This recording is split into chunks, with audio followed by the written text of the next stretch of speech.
तेजस्वी के सामने वो खड़ा ही नहीं हो पा रहे हैं। तेजस्वी जी उनसे आज दूनी ताकत के साथ खड़े हैं।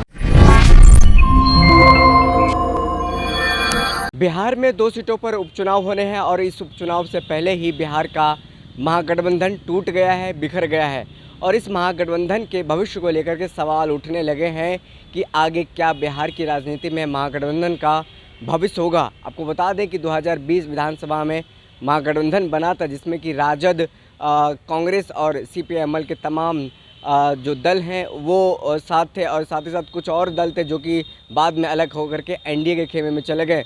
वहीं जो बिहार की सबसे बड़ी पार्टी बन के उभरी है, तेजस्वी यादव नेता प्रतिपक्ष बने हैं, राजद सबसे बड़ी पार्टी बनकर के उभरी है।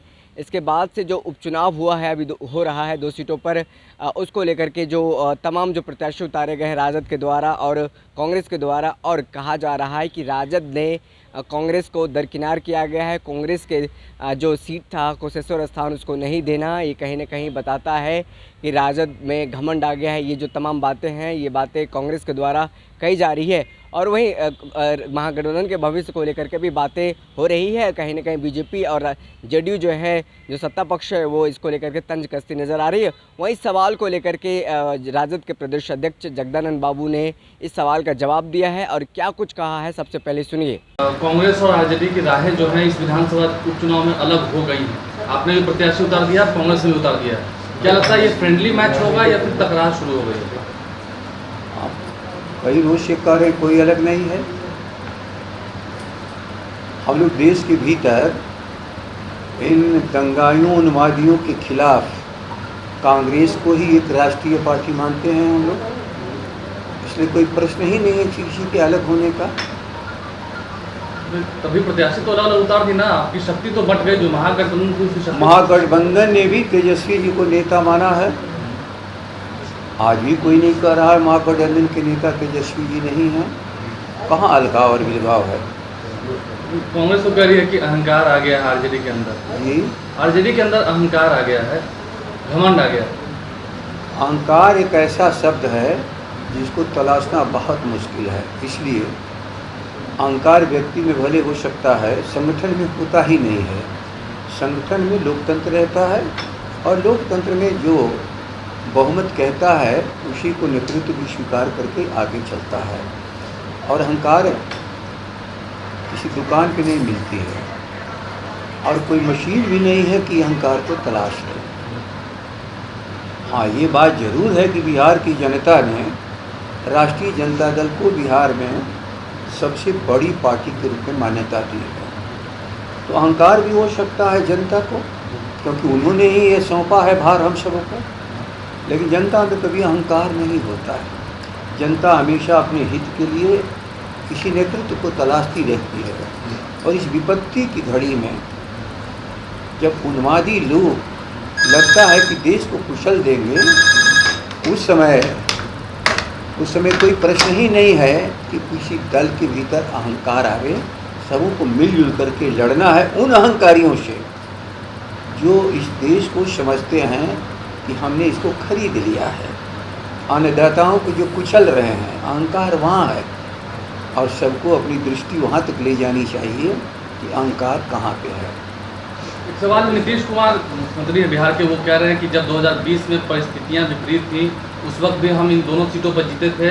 और अब तो खैर लालू प्रसाद को भी लेकर कह रहे हैं कि जेल से भी तो वो बात करते ही थे ना, तो आए प्रचार करें।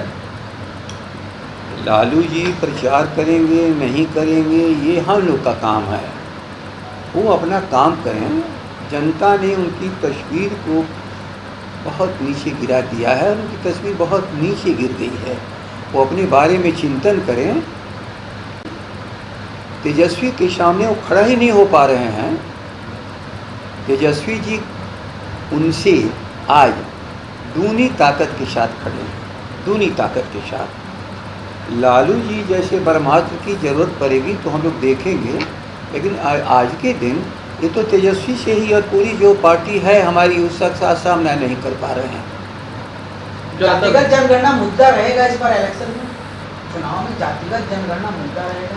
देखिए, आप ही ख्याल कर लेना, जनगणना में हमारा महागठबंधन एक साथ है, और जनगणना पर, नीतियों पर उनका गठबंधन टूटा हुआ है। नीतियों में गठबंधन हमारा नहीं न टूटा है, उनकी नीतियों में गठबंधन टूटा है। तो वो अपने गठबंधन को संभालें। या तो हो सकता है कि भाजपा ने कहा हो कि हम कभी भी गणना नहीं करेंगे, आप थोड़ा थोड़ा बोलते रहिए कि लोगों में भ्रम बना रहे। दो ही चीज़ हो सकती है। इस देश का प्रमुख मुद्दा किसान, उस किसानों के साथ क्या व्यवहार है देख रहा है देश। और देश में पार्लियामेंट के आदेश का पालन नहीं हो रहा है। पार्लियामेंट का आदेश है 11 का कि देश में जनगणना हुई भी, जिसको लोगों ने प्रकाशित नहीं किया। ये आज 14 में आने के बाद, और जिसमें गणना हो, भाजपा भी शामिल था सर्वसम्मति से, वह रेजोल्यूशन था पार्लियामेंट में। तो देश की बड़ी सबसे पंचायत, भारत की संसद के आदेश और निर्देश की अवहेलना करने वाले कैसे इस देश को, देश के लोकतंत्र को, संविधान को बचाएंगे? ये नीतीश पहले प्रश्न हल करें अपने दिल में कि आखिर वो कर क्या रहे हैं। हम लोग का गठबंधन इस जातीय गणना में, क्योंकि चुनावी मुद्दा रहेगा इसमें। ये मैं आप सुन लीजिए, ये विद्वेष फैलाने के लिए नहीं है। इस देश में जो, आप ही बताओ, ये महामारी आवे या बड़ी वैश्विक महामारी आए, रोग की तलाश की जाती है ना, और तब उसकी दवाई होती है। आखिर भारत की एक बहुत बड़ी आबादी क्यों आज गरीब, अशिक्षित, पिछड़ी है, लाचार है, अनाथ है?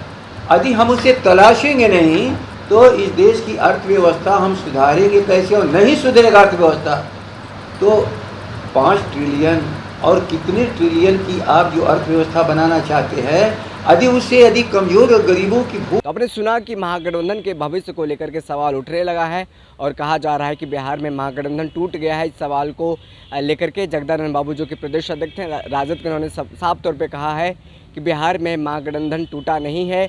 महागठबंधन के सर्वमान्य नेता प्रतिपक्ष तेजस्वी यादव हैं। तो बहरहाल इस खबर में इतना ही। हमें दीजिए इजाज़त, फिर मिलते हैं किसी दूसरे खबर के साथ। बहुत बहुत धन्यवाद।